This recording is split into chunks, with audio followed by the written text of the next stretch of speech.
Bom dia, pessoal. Tudo bem? Então, vamos dando continuidade aí ao nosso estudo, né? Hoje a gente vai falar sobre o capítulo 25 da série do Nosso Lar, do primeiro livro, que fala sobre generoso alvitre. Dando continuidade como a gente tem feito nos trabalhos no último ano, né? Então vamos lá. A primeira pergunta é o que é alvitre, né? Porque a gente fala de generoso alvitre, mas o que é alvitre? É uma palavra que não é muito comum, né? Alguém aqui sabe o que é alvitre? Alvitre é conselho. Então, é o generoso conselho. E todo esse capítulo é baseado nisso. É baseado nos conselhos que a dona Laura dá para André. Mas a gente vai trazer isso para o contexto da palestra e para o contexto da história do livro, tá bom? Então é o seguinte, para a gente se situar, nesse capítulo, André está prestes a começar seu primeiro dia no trabalho do Ministério de Regeneração. E ele vai ter uma conversa longa com a dona Laura, que é a mãe daquele enfermeiro que cuida dele, que cuidou dele, e que ele está morando na casa dela. Lembra disso na história? Então, ele vai conversar com ela e ela dá uma série de conselhos para ele. Todo o capítulo que a gente vai estudar hoje, toda a palestra é baseada nesses conselhos, tá bom? Então vamos lá. Para a gente trazer isso um pouco para trás, para trazer maior entendimento para a palestra, a gente vai lembrar que algumas palestras passadas já foi falado que o André já tinha ido pedir trabalho, porque ele foi recebido lá em Nosso Lar, ele passou por aquele processo no hospital deles, para ficar ali se recuperar e tudo mais. E chegou um momento que ele falou, olha, eu quero trabalhar, eu sou um cirurgião, eu sou um médico, era um médico renomado na Terra, eu posso fazer isso e ajudar aqui. Então eu quero trabalhar. Então o que ele foi? Ele foi falar com o ministro Clarencio, né, que é esse senhor aqui, falando, olha, eu quero trabalhar. Ele marcou uma reunião para poder pedir trabalho. E ele queria um trabalho de cirurgião, porque é o trabalho de médico, que é o que ele estava acostumado a fazer, né? E não por acaso, os pedidos as reuniões com o ministro Clarencio eram sempre em dupla, para que um aprendesse com o pedido do outro. E ele, por coincidência que na verdade não existe, ele caiu para falar com essa senhora aqui. Então ela, por ser mulher, ele muito cavalheiro, deixou ela falar em primeiro lugar, e ela perguntou para o ministro Clarencio o pedido dela, né? E o que era o pedido dela? Ela também queria trabalho, só que o ministro Clarencio ele fala para ela que já tinha sido oferecido vários trabalhos para ela. E ela, tinha um pedido para que ela trabalhasse na limpeza. Ah, não, na limpeza é um trabalho muito pesado, eu não vou conseguir fazer. Tudo bem, então foi oferecido para você também o trabalho com os doentes que estão chegando. Ah, não, o cheiro lá era muito ruim, eu não conseguia trabalhar com isso. Então, assim, ela teve diversas oportunidades de trabalho e negou todas, porque ela achava que ela não estava apta àquilo ou que aquilo não estava aos pés do que ela gostaria de fazer. E o André Luiz ficou observando tudo isso com uma cara muito esquisita, pensando comigo, né? Olha, eu vou vir aqui para pedir trabalho, mas eu estou ouvindo o que ela está falando, que foi oferecido muito trabalho para ela e ela não quis. E quando chega na vez dele, ele ia pedir um trabalho para trabalhar como médico, ele se sente desconfortável. Ele falou, não, eu nem vou pedir isso porque eu vi o que ela já tinha oferecido para ela negou. Então ele sacou que não era a coisa certa a fazer, né? Então, como é que a coisa fluiu a partir daí? O trabalho para ele foi negado a princípio, porque ele era muito recente ali, mas foi dado para ele a autorização para que ele conhecesse todas as áreas do Nosso Lar, todos os ministérios. Então ele fez um estágio em todos os ministérios, do auxílio, da comunicação, da regeneração, etc., né? E foi determinado, depois de todo esse estágio, que ele iria trabalhar no Ministério da Regeneração e um dia antes do trabalho dele, ele teve essa conversa com a dona Laura e é aí que começa realmente a nossa palestra. Deu para situar essa situação toda de como é que a coisa chegou até aqui?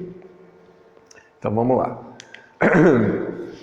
Então, nessa conversa com a dona Laura, que era uma mulher muito era um espírito muito já elevado e uma mulher que tinha uma consciência muito boa de como funcionavam as coisas por lá, ela lembrou para ele o fato de que já tinha sido negado para ele o trabalho no primeiro momento, né? Ela já relembrou isso para ele.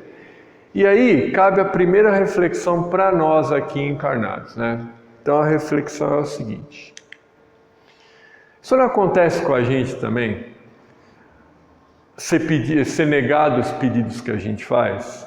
Quantas vezes a gente não faz oração pedindo uma determinada coisa e aquela coisa também não acontece naquele momento exato e de repente vem a acontecer bastante tempo depois? Isso não acontece? Então, nem sempre os nossos pedidos são atendidos imediatamente. Agora, por que não são atendidos imediatamente, né? Por que as coisas não são exatamente como a gente quer, como a gente gostaria que fosse? Porque é o seguinte, pessoal, essa espera que às vezes a gente tem para receber uma graça, quando a gente faz um pedido em oração, é fundamental para o nosso crescimento. Por quê? Porque a partir dela a gente exerce a paciência, a gente exerce a confiança em nós mesmos, a gente vai maturando essa ideia do que pode ser melhor para a gente. Então, esse período é um período de maturação do nosso desejo e da vontade e da ideia do que a gente realmente queria. Então, às vezes a gente se põe em oração e fala: puxa, eu gostaria tanto que acontecesse tal coisa na minha vida, por favor, permita que isso aconteça. E às vezes não acontece do dia para a noite, às vezes passa um tempão até aquela coisa acontecer. Por quê? Porque é um período necessário para a nossa evolução, para a gente desenvolver a paciência e tudo mais, né? Nem sempre a gente está pronto para assumir uma responsabilidade do que a gente está pedindo. E Deus, né, na sua sabedoria infinita, Ele sabe o que é melhor para nós e qual é o momento certo daquilo acontecer para nós. Então, cabe a nós o quê? Confiarmos, né, e termos fé e fazer sempre o nosso melhor. Então, se eu fiz o pedido numa oração e aquela coisa não aconteceu no primeiro momento, não é para eu desanimar, é para eu ter fé, fazer o meu melhor e esperar. Porque no momento certo as coisas certas vão acontecer. Porque assim, pessoal, para Deus tudo está certo, não é? A gente nada mais é do que uma peça numa engrenagem que a gente não tem compreensão de como é que funciona essa complexidade, mas o que a gente tem que ter ciência e ter certeza é que Deus faz a coisa certa para a gente. Então, tudo o que acontece para a gente, seja de bom, seja de ruim, é para a nossa evolução, é para o nosso crescimento. Tinha que acontecer aquilo para que a gente pudesse se elevar e ficar um espírito mais evoluído, não é? Até mesmo se for para não acontecer, que pode acontecer isso, né? De não acontecer. Eu fiz um pedido e ele não foi atendido. Por que ele não foi atendido? Porque Deus é ruim? Não, simplesmente porque não era para ser. Para a nossa evolução, não era para aquilo acontecer, né? Geralmente o certo, né, o mais adequado é a gente pedir o quê? Pela nossa saúde, pela saúde da nossa família, não é? Pelo equilíbrio no nosso lar, para que não tenha briga, para que não tenha nada de errado. Pedir o quê? Segurança, né? Para que a gente possa sair na rua e voltar para casa em segurança e para a nossa família também. E deixar os pedidos materiais mais para um segundo plano, né? Não adianta eu pedir para ganhar na loteria, por exemplo, né? Não é a coisa mais adequada a pedir numa oração. Agora, vamos supor que eu peça para ganhar um dinheiro, que eu estou muito precisado daquele dinheiro. E não acontece, é porque não era para acontecer, era para eu passar por aquela provação e, principal, né, aprender com aquela provação. Porque quando a gente passa por algum problema, se a gente não tira daquilo o aprendizado, a gente não absorve a evolução que a gente precisava e a gente futuramente vai ter que passar de novo para poder aprender. Então talvez essa seja a maior lição. Toda vez que a gente passa por uma dificuldade, e a gente passa por muita dificuldade aqui nesse planeta, não é? Porque a gente está aqui em provas e expiações. Então é natural que a gente passe por muita dificuldade, que a nossa família passe por dificuldade, nossos amigos passem por dificuldades. Esse é o esperado num mundo cuja vibração ainda é tão baixa. E a gente está inserido nisso. Então, é muito comum a gente passar por problemas, não é? É uma coisa muito corriqueira. Só que assim, os problemas, a gente passa pelos problemas justamente para a gente poder evoluir e trazer dali o nosso crescimento espiritual. Se a gente passa pelo problema e se revolta, a gente não consegue evoluir. E isso é muito, muito importante para, no momento que a gente está passando pelo problema, a gente ter essa consciência que a gente precisa tirar dali o aprendizado para a nossa evolução. Isso é muito, muito significativo e muito importante, né? Parece fácil, né? Parece fácil. E todo mundo sabe, né? Eu me incluo bonito nisso, o quanto é difícil a gente conseguir ter equilíbrio quando a gente está passando um momento de provação, né? Como é difícil a gente conseguir se equilibrar e pensar, não, eu vou passar por isso, eu vou aprender com isso e as coisas vão melhorar, porque as coisas realmente melhoram, a gente tende sempre a evoluir, então as coisas sempre vão melhorar. Isso é fato, a gente sempre vai crescer, a gente sempre vai evoluir. Pode demorar muito tempo, mas a gente vai sempre evoluir. Então, as coisas sempre vão melhorar. Então, nem sempre o que está atrapalhando tanto a gente ou incomodando tanto a gente tem essa importância tão grande que a gente dá, né? Às vezes uma coisa boba e a gente está perdendo ali um tempão gastando nossa energia com coisas que são desnecessárias. Agora, é fácil ter essa consciência? Claro que não. Cada um que sabe onde o sapato aperta, né? Então, o que a gente precisa ter é essa consciência, e esse é o conselho que a Dona Laura dá, né? De forma indireta para nós também, para que toda vez que a gente atravessar por um problema, que a gente traga essa certeza de que tudo que acontece para nós é para o nosso melhor, mesmo as coisas ruins, né? Tem uma coisa que eu vi uma vez numa palestra espírita que chama a bênção do mal menor, a bênção do mal maior. O que significa isso? Todo mal que acontece para evitar um mal ainda maior. Então, por exemplo, a pessoa... Eu vou dar um exemplo hipotético, mas só para ilustrar mesmo, né? A pessoa precisava pegar um ônibus para viajar para uma reunião importantíssima e aquele ônibus, a pessoa por algum motivo perde aquele ônibus. E aquele ônibus de repente sofre um acidente. Então é assim, tudo que acontece de ruim para a gente, na verdade é para o nosso melhor e é para a nossa evolução e sempre para o nosso bem. Mesmo as coisas ruins, mesmo que a gente não entenda essa engrenagem, porque ela é complexa e não é para a gente entender mesmo, é para a gente vivenciar e experimentar. Bom? Então, outra característica que o André tinha, que é o seguinte, o André, o que ele era? Ele era um médico, ele era um cientista, ele era um pesquisador quando estava encarnado, certo? Então, naturalmente ele era um espírito curioso. É natural que a pessoa que seja uma pessoa que gosta de estudar, que gosta de aprender, que ela seja curiosa, né? Que ela busque analisar todas as coisas, todos os eventos e ficar procurando resposta para tudo. Isso é natural, não é? Então, a Dona Laura dá um outro conselho para ele, um outro alvitre, né? Precioso para ele, que é o seguinte, que é exatamente isso aqui, ó. A curiosidade, mesmo sadia, pode ser zona mental muito interessante, mas perigosa por vezes. Dentro dela, o espírito desassombrado e leal consegue movimentar-se em atividades nobilitantes, mas indecisos e inexperientes podem conhecer dores amargas sem proveito para ninguém. Está um pouco confuso de entender isso, mas a gente vai simplificar, né? Quem que aqui é curioso? que aqui se considera curioso? Ninguém aqui é curioso? Quando acontece uma coisa? Depende do que acontece, a curiosidade desperta, né? Mas, então, o que a gente precisa levar em consideração com isso e trazer isso também para a nossa realidade, o conselho que a Dona Laura deu para ele com relação à curiosidade?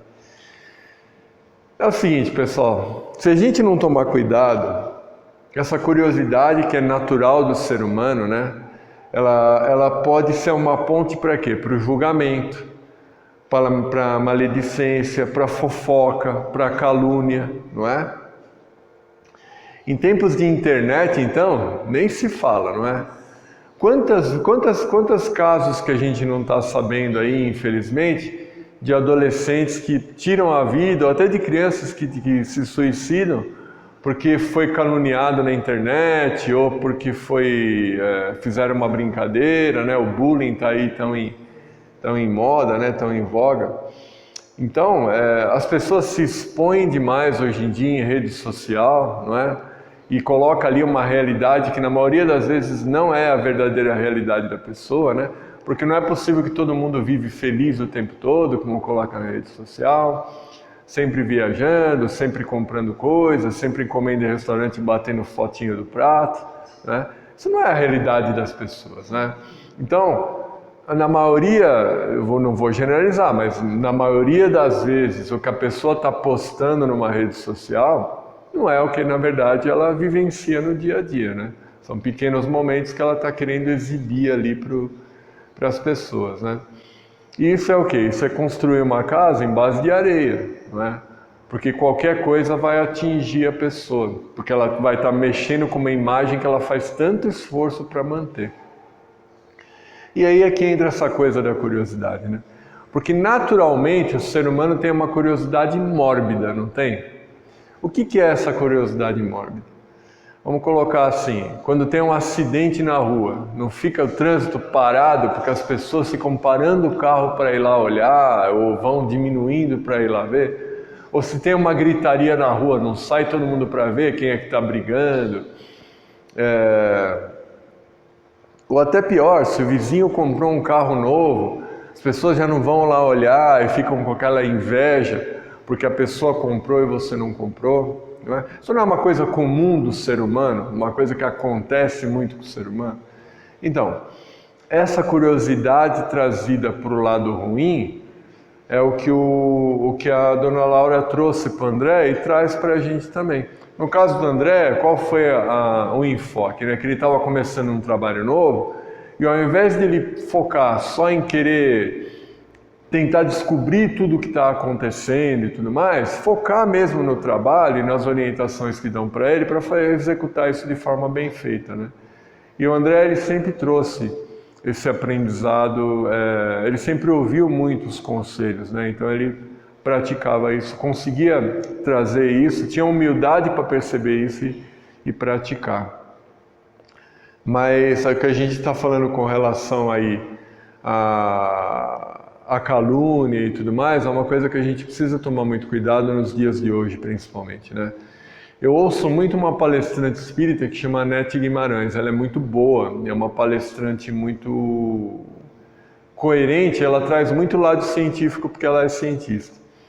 Então as palestras dela são muito coerentes, né? E ela sempre traz dados muito atualizados. Eu ouvi uma palestra dela ano passado, no final do ano passado, que ela trouxe um dado de realidade que eu achei muito interessante e encaixa com isso que eu estou falando, né?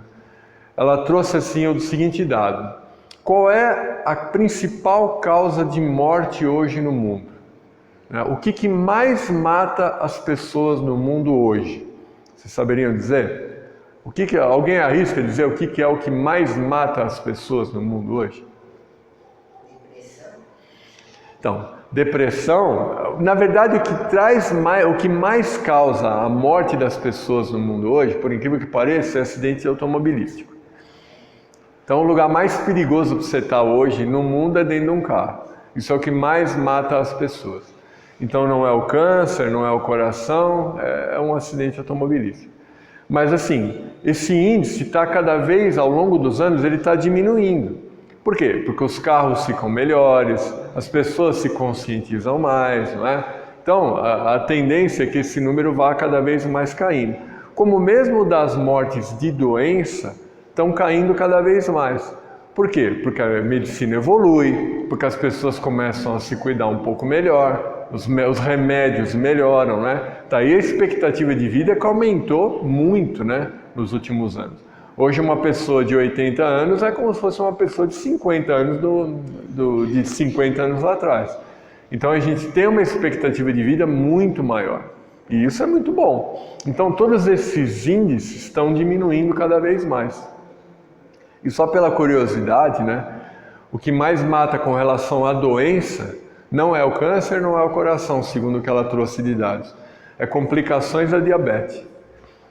Que é uma coisa curiosa, né? Ninguém pensa tanto com relação a isso. Mas, segundo ela, é isso aí. Mas, trazendo o que você falou, a segunda principal causa de morte no mundo é a depressão hoje em dia. É o suicídio. E por incrível que pareça, esse número, ao contrário de todos os outros que diminuem, esse só aumenta. Por quê? Porque justamente a gente vive num mundo de aparências, não é? Um mundo onde a pessoa precisa vestir máscara o tempo inteiro, precisa estar se provando o tempo inteiro. E qualquer coisa que acontece, a pessoa não dá conta e acaba esse número de suicídio aumentando exponencialmente, principalmente entre jovens, o que é uma coisa muito triste de ver, né? Eu lembro que antigamente era muito difícil a gente ouvir falar sobre alguém que tinha suicidado. Hoje em dia a gente vive ouvindo. Eu acho que todo mundo aqui conhece alguém ou soube de alguém próximo que se suicidou. Né? Muito jovens. Muito jovens. Porque as pessoas hoje em dia elas não estão sabendo lidar com o não, com a dificuldade, com a negação, não é? E está faltando muito Deus também, né, nas pessoas. As pessoas estão muito materializadas. Então essa falta de uma consciência, como nós temos, por exemplo, espíritas, de que a vida continua, de que a vida é eterna, isso faz muita falta para os jovens hoje em dia, né? E aí a pessoa, qualquer problema que ela tem, ela acaba querendo terminar tudo e infelizmente a gente sabe que não é assim, né? A pessoa não só não acaba com os próprios problemas, como multiplica eles muito e por muito tempo, né? Tirando a própria vida. Então, a gente precisa tomar cuidado com a curiosidade mórbida e com a calúnia, não é? Então a gente precisa tomar esse cuidado, esses cuidados, né, principalmente. Porque esse tipo de comportamento, se a gente tiver esse tipo de comportamento, o que pode acontecer? A gente vai ter quedas espirituais aí que podem custar para a gente alguns séculos para depois reparar. Então, antes da gente apontar o dedo para alguém, não é? E sair acusando, ou sair fazendo uma fofoca que às vezes nem é uma coisa verdadeira, a gente precisa refletir muito bem e segurar essa vontade que nasce de passar de repente uma informação que nem é verdadeira, ou apontar um defeito de alguém, né? E a gente esquece de olhar para os nossos próprios defeitos, né? É aquela história que está no Evangelho, né? A gente enxerga o cisco no olho do outro, mas não enxerga uma trave dentro do nosso próprio olho, né? Então é uma coisa que a gente precisa tomar um cuidado muito certo e muito importante. E espírito é curioso também, porque a gente estuda, não é? A gente lê o Evangelho, a gente faz o Evangelho no lar, mas a gente também não tem essa curiosidade. Isso não está dentro da gente também, essa curiosidade mórbida. Quer ver um caso do espiritismo trazendo a curiosidade? É muito comum a gente encontrar, sem julgamento, é só um dado de realidade, a gente encontrar, por exemplo, espíritas que viajam para outras cidades ou outros estados para visitar um espírita famoso que consegue fazer milagres, entre muitas aspas, ou que consegue trazer a cura, ou consegue fazer efeitos físicos, não é? E não se preocupa com os ensinamentos de Jesus, e de repente ir até a casa do vizinho e ajudar ele numa necessidade, ou ajudar um parente que está dentro de casa e a gente não faz isso, né?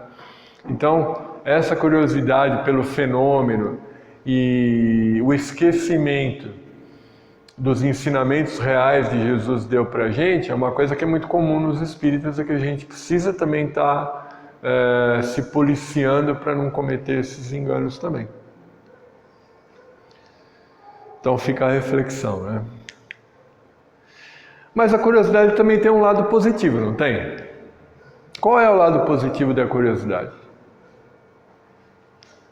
Tudo tem um lado bom e tem um lado ruim, não é assim que funciona na vida? As coisas têm um lado bom e tem um lado ruim. Toda moeda tem dois lados, né? A curiosidade também tem um lado bom. E qual que é? É o seguinte, pessoal. A curiosidade permite a gente olhar o comportamento dos outros, ver o erro que os outros estão cometendo e aprender com o erro do outro e não cometer o mesmo erro.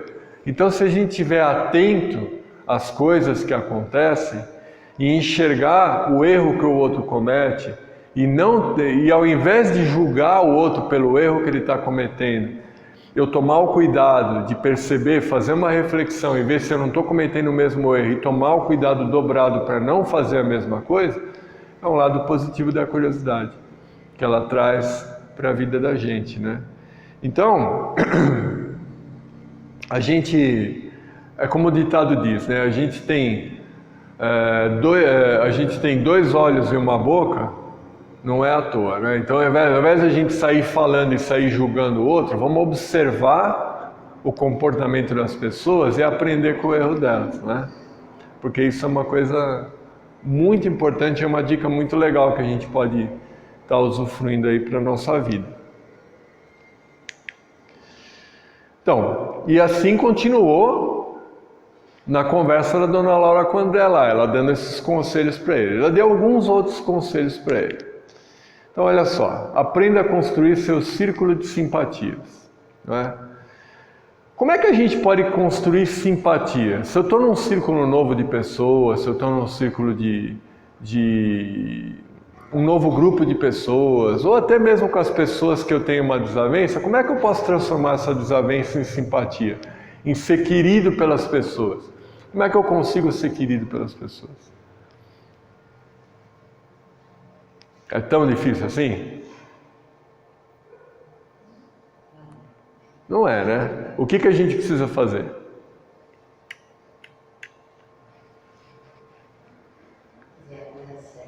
Fazer a coisa certa.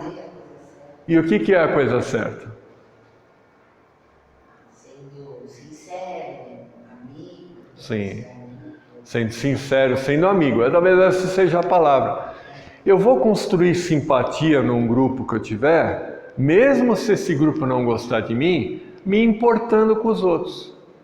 E fazendo o melhor para os outros, não é? Sendo solícito, fazendo um favor, ajudando, não é? Às vezes ouvindo a pessoa que está passando por um problema, não é? É assim, quanto mais eu me importar com o outro, no sentido de querer ajudar, mais as pessoas vão se importar comigo e dar a devida importância para a gente, não é? É uma ida e volta, é uma faca de dois gumes. Então, o que a gente pratica, a gente recebe de volta.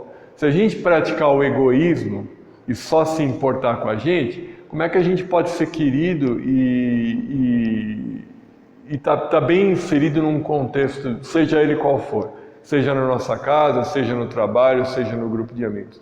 Então a gente tem que mostrar interesse genuíno pelas pessoas.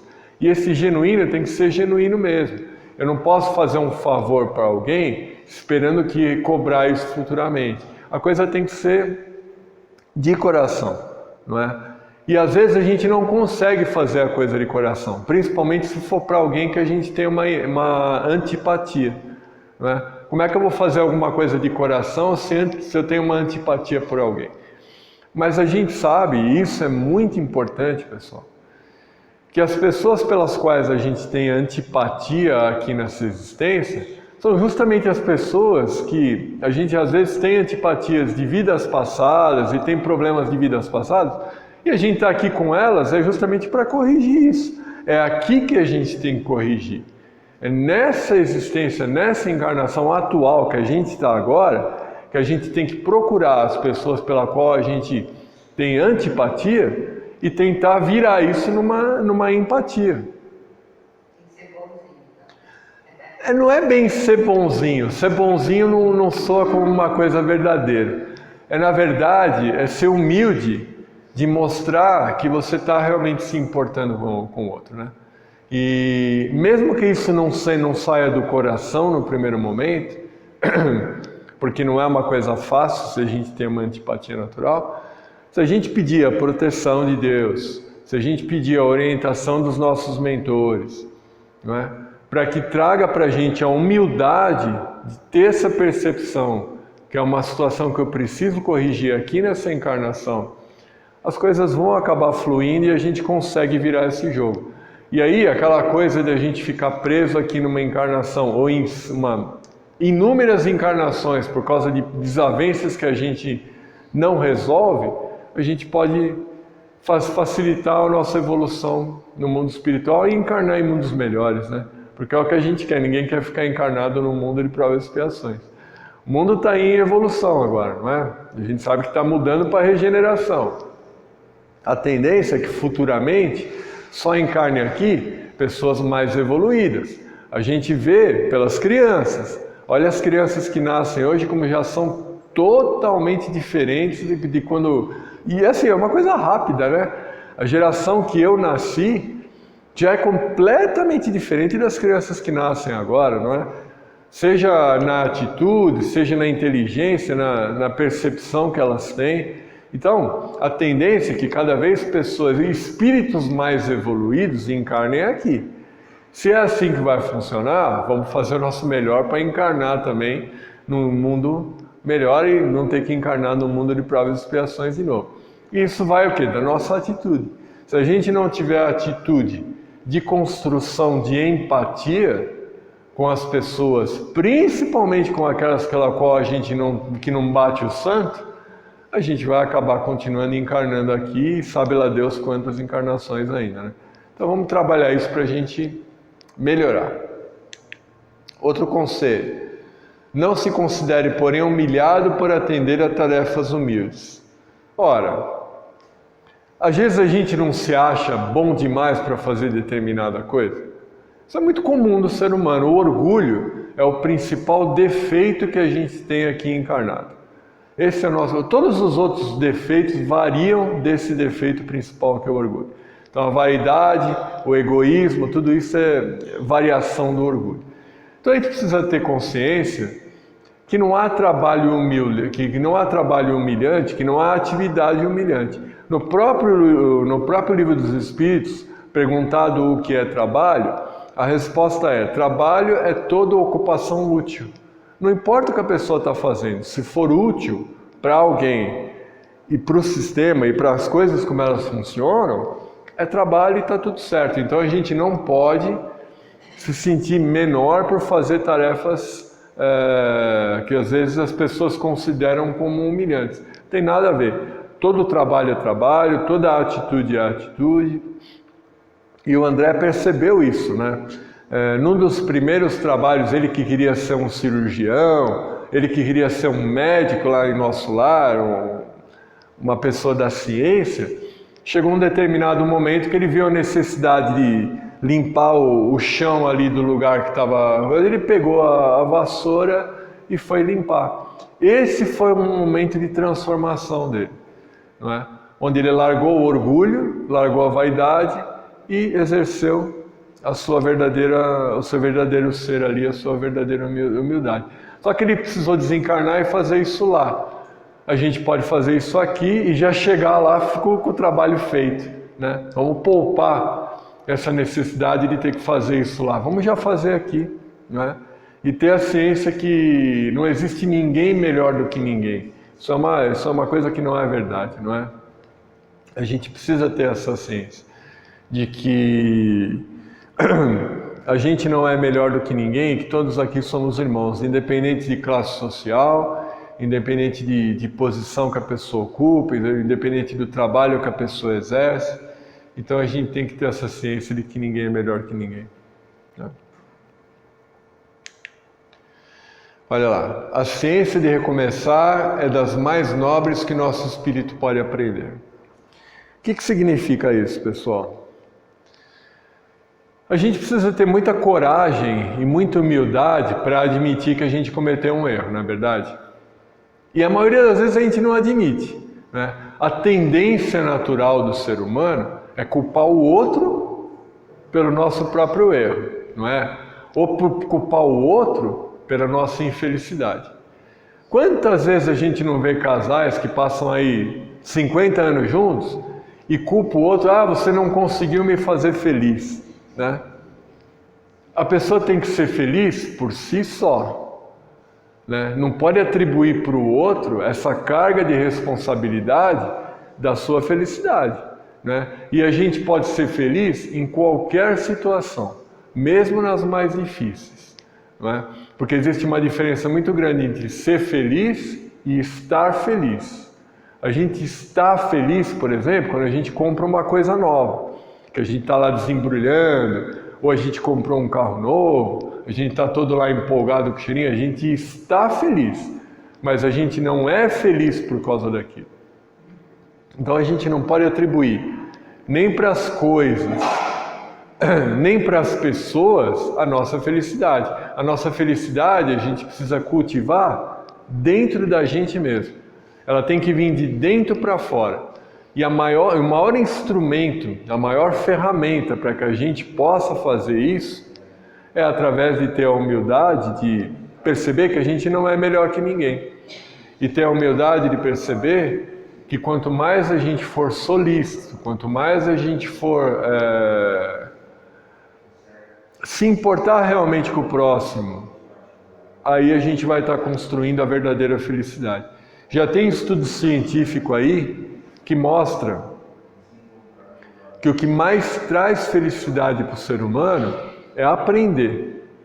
Se a gente estudar, o processo de aprendizado é o que mais traz felicidade para o ser humano.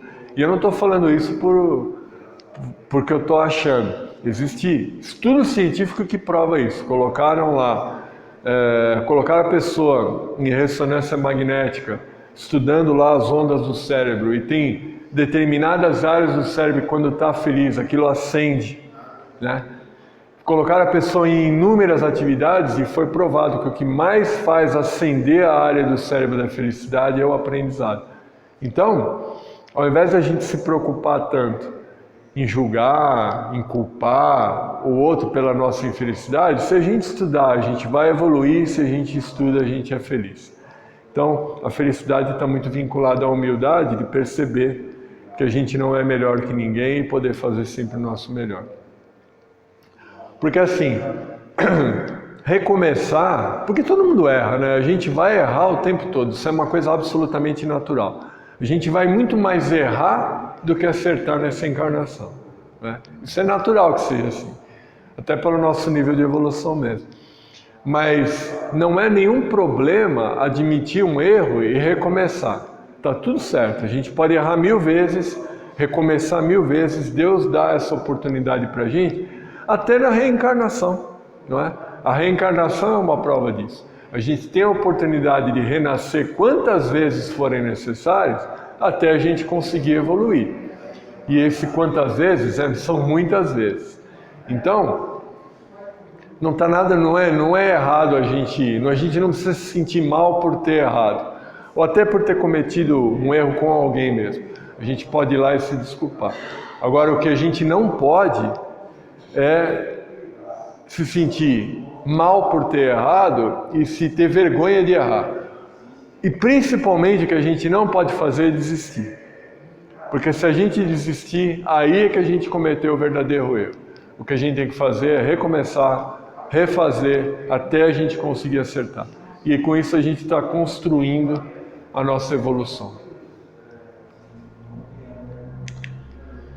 Olha só, Kardec dizia o seguinte, trabalhe para o bem dos outros para que possa encontrar o seu próprio bem. Não é exatamente isso? A gente sabe aí, pessoal, que um dos principais remédios para a depressão é você praticar a caridade. Parece mentira, mas isso já é científico, que quando a pessoa pratica a caridade, seja lá o que for que ela for fazer, vai fazer um trabalho voluntário, vai visitar um asilo ou um orfanato, ou faz, como está sendo feito aqui às quartas-feiras, um trabalho manual para doar depois para alguém. Esse processo de construção tira a pessoa da depressão, entendeu? Isso vale mais do que qualquer Lexotan, do que qualquer Rivotril, do que qualquer remédio aí que tem no mercado para mascarar essa realidade, né? O remédio é importante também. Se a pessoa tem uma disfunção ali, é importante que por um período ela tome o remédio. Mas ela pode se ajudar com a atitude dela. Então Kardec já dizia isso para a gente lá atrás. Trabalhe para o bem dos outros, para que possa encontrar o seu próprio bem. Então, vamos colocar as nossas energias nesse movimento, nesse estímulo. Porque não é difícil. Quando a gente está em depressão, a gente quer fazer alguma coisa. A pessoa não quer fazer nada. A pessoa quer ficar largada num canto, quer ficar deitada, quer fazer o absolutamente nada, não é? Mas aí é que a gente tem que encontrar forças e dar o primeiro passo. Porque quando a gente dá o primeiro passo, o segundo já é mais fácil e o terceiro é mais fácil. E quando a gente menos vê, a gente está em movimento. Então, se a pessoa está passando por um processo de depressão, um processo de dificuldade, o Chico fazia muito isso e falava muito isso. Pense um pouco no outro e esqueça de você que você vai melhorar. É um processo absolutamente natural. Quando você faz alguma coisa para o outro, por problema do outro, você esquece do seu problema e você melhora. Então a gente pode seguir esse conselho que Chico dava tão humildemente, tão sabiamente para a gente, né? Aliás, ele era uma excelente referência, né? Para que a gente possa seguir. Eu acho que isso é muito importante, né? Então não vamos desperdiçar essa oportunidade, pessoal. Vamos lembrar que a gente tem essa oportunidade de sempre fazer o melhor pelos outros. Fora da caridade não há salvação, não era essa a frase que a gente sempre ouviu, que o Chico sempre falava e que todo espírita conhece muito bem? Então, o trabalho está aí, na caridade. Vamos fazer a caridade, vamos pensar no próximo, que a gente vai melhorar enquanto pessoa e enquanto ser humano. Eurípides Barçanufo, que era um grande espírito, né? foi um grande médium aqui encarnado, um médium fora do comum, assim, pelas coisas que ele fazia, né? E principalmente pelas atitudes que ele tinha. Eu até já fiz uma palestra aqui há alguns anos contando a vida dele. Ele realmente era uma alma especial. Ele falava: o amor é tudo que temos. É o único caminho pelo qual um pode ajudar o outro. Se nós somos irmãos aqui, não é? É a única possibilidade de a gente crescer, não é? É a única possibilidade de a gente evoluir. Então a gente tem que se espelhar no que diziam esses espíritos, né? Eu acho que a frase mais bonita que tem na doutrina espírita, que eu já ouvi, e é a que eu procuro sempre estar relembrando para trazer isso para a minha vida, é que é assim: Deus age nas criaturas através das criaturas, não é? Então, as pessoas só vão melhorar se outras pessoas intercederem por elas, não é? A gente passa às vezes por uma pessoa que a gente sabe que está passando um problema e a gente esquece que a gente é instrumento de Deus para ajudar aquela pessoa a melhorar, não é?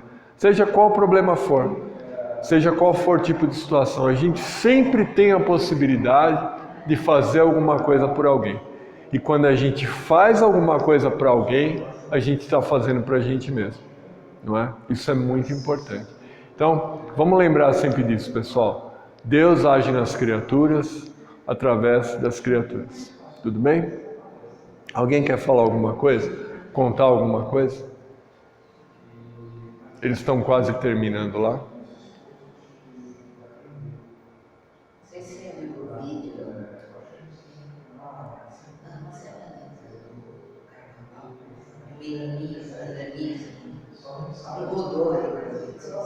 Você chegou a ver? Cheguei a ver sim. Judiação, né? Então, você está falando... Criança, morreu.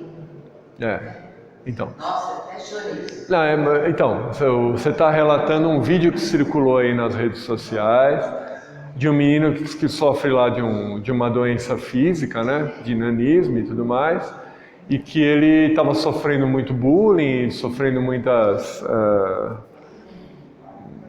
gozação e muita maldade que estavam fazendo com ele por causa do defeito físico dele. E ele é um menino que deve ter o quê? Uns 6, 7 anos. E ele pediu para a mãe uma corda para se enforcar. E isso é muito triste. Na verdade, eu não consegui ver o vídeo inteiro, não. Eu recebi isso, mas eu larguei mão porque eu não consegui ver. Eu vi um pedaço, mas a gente percebe o contexto, né? E a criança é sincera, né? E a gente via que aquilo era sincero. E isso é muito triste, né? Como é que pode, né? Fazer um negócio desse? Então... Você fala, meu Deus. Então, aí porque assim, provavelmente são outras crianças que estavam fazendo, né? E a gente sabe que a gente passa por um processo de evolução que é natural, né? Muita coisa que a gente fez na infância, certamente a gente não faria hoje, né? Eu posso falar por mim, muita coisa que eu fiz quando eu era moleque, eu não faria hoje com a cabeça que eu tenho hoje, não é? Então as pessoas erram, não é? Então... é o que você falou, nem cabe o julgamento aí dessas crianças, né? O que cabe é a percepção do quanto o outro sofre, né? Se a gente estiver aberto para perceber o sofrimento do próximo, né, a gente pode fazer sempre alguma coisa para melhorar. Que isso pode ser um exemplo, né? Quantas vezes a gente não percebe uma maldade sendo feita com alguém, ou uma injustiça sendo feita com alguém, e fica quieto e não fala nada, né? Quando a gente pode ir para aquela pessoa e conversar. Às vezes conversar é o maior alívio que pode ter para uma pessoa, né? Tá aí o CVV, né, que está há tantos anos aí ajudando as pessoas. Muita gente simplesmente não se suicida porque liga lá e fala, né? E assim, eu conheço uma menina que trabalhou no CVV. E para trabalhar no CVV, ela teve que fazer um curso e tudo mais para poder... está disponível ali para atender um telefonema de uma pessoa que está em desespero, né? Aliás, é um trabalho maravilhoso, né, pessoal? Eu não lembro agora o número do CVV, mas se digitar no Google lá CVV já vai ter o número e qualquer dificuldade liga, porque os caras estão preparados para isso. E basicamente o trabalho que eles fazem é ouvir. O maior trabalho que eles têm ali é deixar a pessoa falar.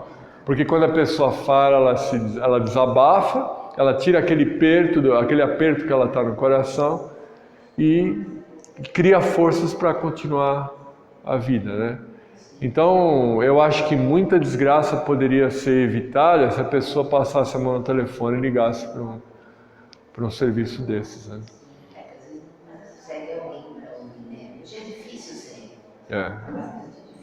É difícil.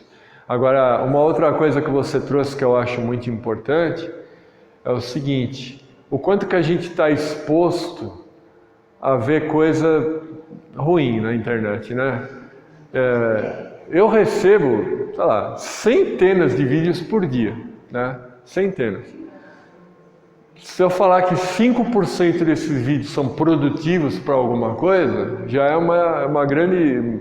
seria demais, assim. Então a gente recebe muito lixo, né?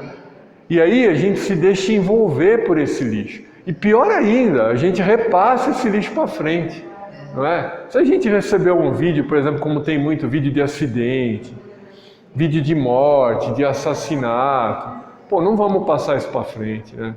Vamos cortar esse ciclo, não é? Porque é uma coisa muito ruim, é uma coisa que tem uma energia ruim, que quem recebe vai ficar mal. Né? Você tem ideia? Uma menina que trabalha com ele, estava falando que pegou esse vídeo com o menininho, sentou os 2 filhos e conversou com eles. Vocês estão vendo isso? Isso não é para ser filho. E não sei o quê. Aí o mais velho, entendeu? Aí o mais novo falou: Mãe, mas eu nem conheço esse menino. Tá vendo? Mas assim, não fui eu que fiz isso com esse menino, mãe. Por que você está me mostrando desde pequeno? Ela falou, presta atenção no que a mamãe está querendo dizer, que é pra gente não fazer com ninguém isso. Mais velho. Ah, tá bom. Porque eu pensei que você estava brigando bronca. Você não conhece ele, não é da minha escola. Ela falou que começou a casa. É que ela é muito, assim, ela é uma boa mãe. Então, vocês já vê a educação dos meninos, incrível, eu até admiro. Ela falou, eu sentei e conversei, olha, isso não é fazer feito, entendeu? Mesmo que vocês vejam alguém na escola fazendo, tem que chegar lá, não é para fazer isso. Então, Não, eu acho que esse exemplo que você trouxe é muito importante. Porque olha só para ilustrar, né? Porque às vezes a câmera não pega o que você falou. Você falou que uma amiga sua pegou esse vídeo desse menininho sendo humilhado e nesse sofrimento todo e mostrou para os filhos dela, que são pequenos, para mostrar, olha, isso não pode ser feito, não é? Então o que ela fez? Ela pegou um limão e fez uma limonada, não é? Ela pegou uma coisa ruim que está circulando e usou aquilo como um motivo de educação. E olha que coisa maravilhosa, não é? Certamente essas crianças foram impactadas por esse vídeo e certamente vão pensar 2 vezes antes de fazer.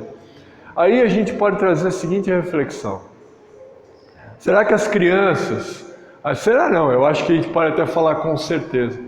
Essas crianças que estavam fazendo tanto maldade com esse menino, se o pai e a mãe deles tivessem tido uma atitude semelhante de educar e falar, olha, isso não pode ser feito e exemplificar, talvez eles não tivessem feito não tivessem fazendo esse mal todo. Olha a importância que o pai e a mãe têm na vida de uma pessoa, não é? É muito importante a educação, né? E a educação que a gente dá para uma criança, a gente precisa ter a base para poder oferecer, não é? Então, olha a importância dos pais estudarem o tempo todo, refletirem no que é certo e no que é errado, para poder exemplificar e mostrar para os filhos depois, usando uma coisa ruim que circulou na internet, como uma coisa de educação boa, produtiva.